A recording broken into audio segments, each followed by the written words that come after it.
AITA for ignoring my wife for throwing away my late wife videotapes. I am writing this because I don't know what to do. I have a daughter with my late wife and her name is Eleanore. Her birthday is coming up in 2 weeks and she's turning 18. Background: me and my late wife, Cloé, has been dating since college.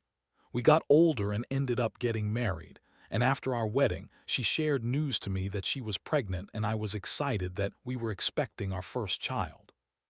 Since it was our first child, we bought a video camera and made little tapes and snippets of her whole pregnancy. Wholesome things such as us just joking around or having lunch, or talking to our unborn child through the camera. We made a promise to only show Eleanore the tapes until her 18th birthday. Fast forward 2 years after her birth, Cloé passed away due to a drunk driver crashing into her car as she was coming home from her mother's house.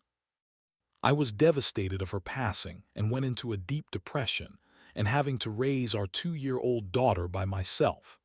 My friends tried to get me to go out again and start back dating, but every time I did I felt like I was betraying her.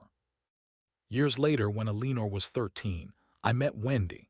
We met at a gathering for my sister's birthday and we instantly hit it off. She didn't mind that I had a daughter because she had 2 kids herself and just went through a divorce. 2 years after we got married, now back to the present. Eleanor's 18th birthday is coming up and I kept all the tapes for me to show her. Mind you, her mother died when she was just 2, so Eleanore doesn't remember her touch or her voice. I was excited to show her the tapes, and a week ago I was talking to Wendy about it, and I noticed her expression going from happy to looking a bit uncomfortable. Wendy would always get uncomfortable when I talk about my late wife. I don't say things like, "Why can't you be like Cloé?" or "Cloé was only supposed to be my first love." But I talk about her in a way to give my daughter a mental picture of how her mother was like. Wendy has always talked to me about Cloé and how it made her sad that she can never be like her. Cloé was a model, then started working on her fashion career. And don't get me wrong, she was a really beautiful woman, while Wendy had 2 kids in college and not in the best shape due to her words. I love both women how they are, and I've never had a preference, but I feel like Wendy is gaining some jealousy towards Cloé. I told Wendy that I love her just the way she was, and she broke down crying. The next day after that incident, she came up to me and apologized for the way she acted last night.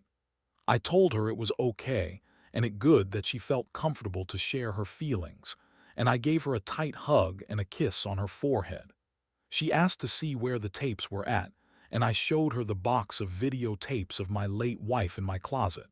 Things were going fine until yesterday morning. I was looking for the tapes because I wanted to put them in a prettier box for my daughter, and when I went to go find them, the box wasn't in my closet. I looked everywhere to the point I walked downstairs to see my wife laying on the couch watching TV. I asked her about the box, and she told me she threw it away with a neutral expression. My heart dropped and I asked her what did she mean, and she told me that I talk about her too much and that I need to move on with my life, so she threw them away as a head start. I was fuming with anger because not only she threw away what I had left of her, she threw away my daughter's big surprise. We quickly got into an argument and she noticed how angry I was, so she started apologizing. It got to the point I started crying and locked myself in our bedroom. It's the morning and I'm writing this in my office, going through my computer, finding old files or any type of video of my late wife to give it to my daughter. Because sometimes my daughter still cries that she never got to meet her mother, and I really thought it would bring her closer to her. I've been ignoring my wife for the past day, and she's been texting me nonstop about how sorry she is, but I really just can't look at her right now. It's getting to the point our mutual friends are texting me to accept her apology and get over it since Cloé died over 10 years ago, but I'm trying to ignore them all because they never had someone so close to them died. I am working on finding these files, but in the meantime, I'll update you guys when something happens.